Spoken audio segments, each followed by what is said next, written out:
Hello everyone, welcome to Wicked West Books. My name is Meg West, and today I am here with a review for Nookietown by V.C. Chickering. This was a weird book for me to read, and I ended up giving it 3 out of the 5 stars. It wasn't amazing, it was kind of not very good. It did cause me to put a lot of thought into the content of this book, so it was worth the 3 stars.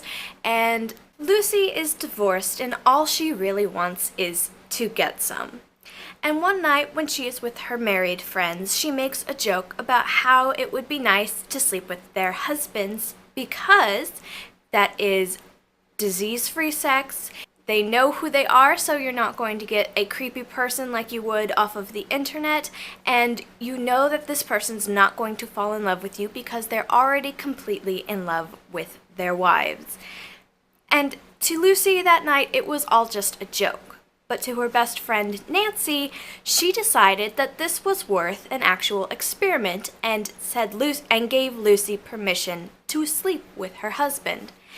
And it goes off very well to start out with. Nancy's husband starts doing more around work. He thinks she's the best wife in the world for letting him sleep with someone else, and Lucy gets to have some relief from these feelings she's had for 2 years where she's been divorced. It goes off so well that they actually kind of start a program where married women can look through a portfolio of divorced women and pick one to sleep with their husbands, and everything is in their control. They pick how many times, what the divorced woman can do with their husbands, and then make an appointment for the husbands to go and sleep with these divorced women. And the main character, Lucy, is having a lot of fun with this program. And since she's gone through 3 rounds of failed IVF, she has been told that she is pretty much infertile, so she doesn't use the protection that she probably should have been using. And in addition to the men that she is sleeping with for the program, she actually finds a married man to sleep with without his wife's permission. And after sleeping with all of these men, she finds out she's pregnant. And we have no idea who the father is. And this second pregnancy is pretty much all Lucy has wanted since she had her first child, is just to have another. So you'd think her best friends would be so thrilled for her to be pregnant, right?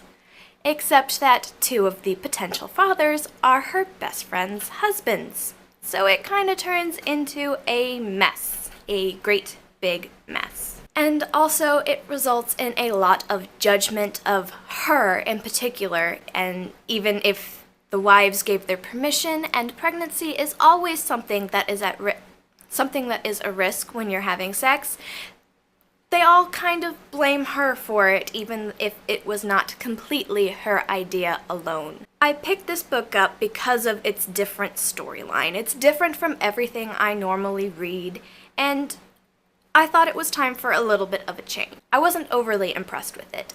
I continued reading it because it's kind of like a train wreck. Once you see it, it's hard to look away. There were some weird phrases in this and some things that just stuck out in my memory as kind of being odd, which is probably just the author's unique writing style, but they were really, really weird for me. One was that she felt zaftig, which apparently means curvy and sexy, but she could have just told us that she was feeling curvy and sexy. It's a $3 word, so there was a comment about Jesus saying that he wore a permanent sandwich board of forgiveness. And one of the descriptions she gave for a man is that he has small upside-down triangles for nostrils. So the writing style was not my particular favorite thing about it. And another thing with this book is that there is a lot of sex in it, which isn't too surprising, but there is at least 8 guys or so that she sleeps with in this book, and she also has time to have sex with herself, all while dating all these men and raising her 8-year-old child and teaching the 3rd grade. So it was kind of a weird combination. It was a fairly realistic look at what life would be like if people made these decisions, but it wasn't the best book that I have ever read. But it did put some thought process behind it, and it was fairly well entertaining, even if it was also very, very weird. And in addition to that, while I know possum can be spelled without the O at the beginning, I'm from the South and I think it should be, and it wasn't. So not exactly my cup of tea, but it was nice to read something really different for a change. So I'm not sure if I would actually recommend this book, but if you do read it, I would love to hear your opinions on it. Thank you guys for watching. I'll see you guys next week. Have a wicked day.